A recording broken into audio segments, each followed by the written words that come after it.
Ah,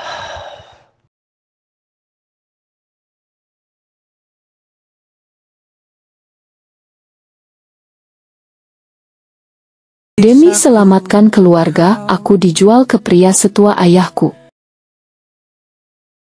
Dan malam itu semuanya berubah. Namaku Nisa. Usia 20 tahun. Tinggal di sebuah desa kecil di Temanggung, di mana aroma tembakau kering lebih akrab daripada suara tawa. Ayahku sudah lama meninggal karena kecelakaan truk pengangkut hasil panen. Sejak saat itu, ibuku jadi tulang punggung keluarga. Tapi hidup tak pernah bersahabat. Hutang terus menumpuk, dan satu-satunya yang tersisa dari kami hanyalah aku. Aku tak pernah lupa malam itu. Nis, kamu tahu kan, kita udah gak punya apa-apa lagi. Kalau kamu mau, ibu punya jalan keluar. Suara ibu bergetar, matanya basah. Aku diam. Juragan Karta mau bantu kita. Tapi dia pengen kamu tinggal sama dia beberapa bulan aja. Gak akan kasar katanya. Cuma kamu harus manut. Juragan Karta, lelaki berusia hampir 60, pemilik ladang dan gudang tembakau terbesar di desa kami.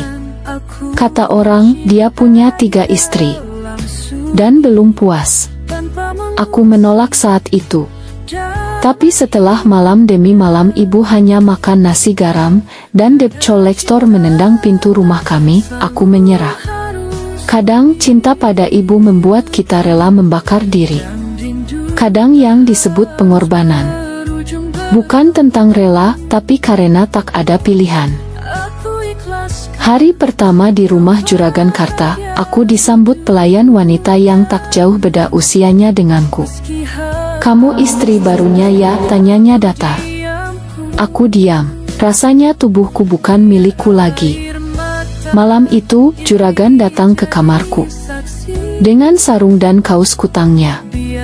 Bau tembakau dan minyak gosok memenuhi udara. Aku menggigil. Santai saja, Nisa. Aku gak akan kasar. Tapi kamu harus ngerti, ini bagian dari kesepakatan. Tangannya kasar tapi tidak menyakitiku. Ia memperlakukan tubuhku seperti miliknya. Dan malam itu, aku resmi bukan gadis biasa lagi. Aku jadi milik pria yang sesia ayahku.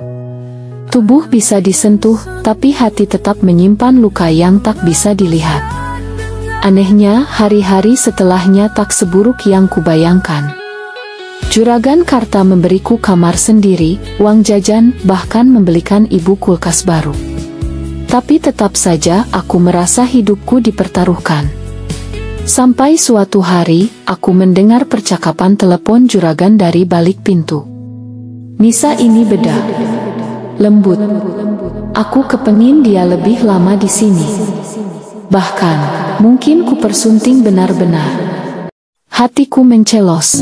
Ada jarak yang tak bisa. Malam itu langit mendung, tapi udara di dalam rumah besar Pak Tirto justru panas. Aku duduk di sisi kasur besar yang dingin, bukan karena tapi karena jiwaku ikut beku. Suara motor tua ibuku sudah lama tak terdengar. Ia benar-benar meninggalkanku. Terkadang luka terbesar datang dari orang yang paling kita percaya. Pak Tirto datang dengan jubah batik dan aroma minyak kayu putih. Senyumannya tipis, tapi matanya sorot lapar. Ia bukan lagi sosok dermawan yang dulu hanya ku kenal dari suasana di pasar tembakau. Kini, seperti raja yang sudah membeli putri desa, aku sudah lunasi semua hutang ibumu. Sekarang, giliranmu menepati janji. Kata-katanya dingin tapi tegas. Aku diam kaki dan bergetar. Tapi bukan karena takut. Melainkan karena hati yang campur aduk, marah, malu, jijik, dan sedikit penasaran pada dunia yang tak pernah aku sentuh.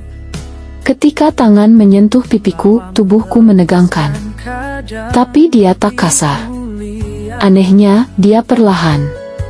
Mungkin karena usianya yang sudah lebih dari setengah abad, atau karena dia tahu aku bukan panggilan wanita. Dia menginginkan rambutku. Tenanglah, anggap saja kau sedang memeluk takdir. Karena kadang luka tak bisa kita tolak, hanya bisa kita peluk sampai reda. Aku menahan napas, tapi akhirnya menutup mata. Pasrah. Ini demi ibuku, demi keluarga. Dan demi aku bisa keluar dari hidup yang miskin dan membusuk di desa itu. Kadang tubuh kita lebih kuat dari yang kita pikir, tapi hati kita lebih rapuh dari yang kita akui. Malam itu aku belajar banyak tentang dunia laki-laki tua dan perempuan muda. Tentang perdagangan yang tak selalu soal uang, tapi soal harapan dan harga diri.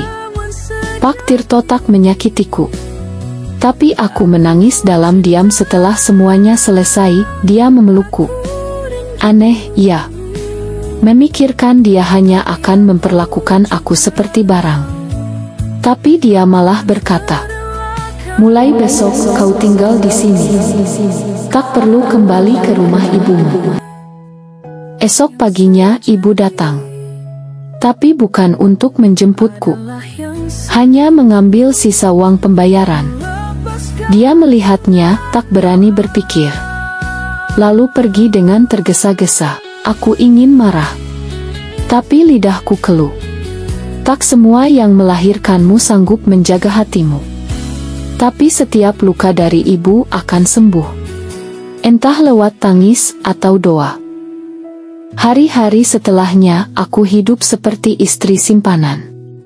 Pak Tirto memberiku kamar sendiri, membelikan baju bagus, dan bahkan memberiku ponsel. Tapi tiap malam, dia tetap datang. Kadang lembut. Kadang penuh gairah lelaki tua yang lapar. Tapi aku mulai terbiasa. Mulai tahu kapan harus diam, kapan harus merengek pura-pura suka. Namun, 3 bulan berlalu. Semuanya mulai berubah. Pak Tirto makin sering batuk. Dokter bilang dia kena komplikasi. Dan suatu malam saat dia terbaring lemah, dia mengirimkannya. Aku tak tahu. Aku bahagia atau berdosa telah membeli tubuhmu. Tapi selama ini kau bukan sekadar wanita penghibur buatku.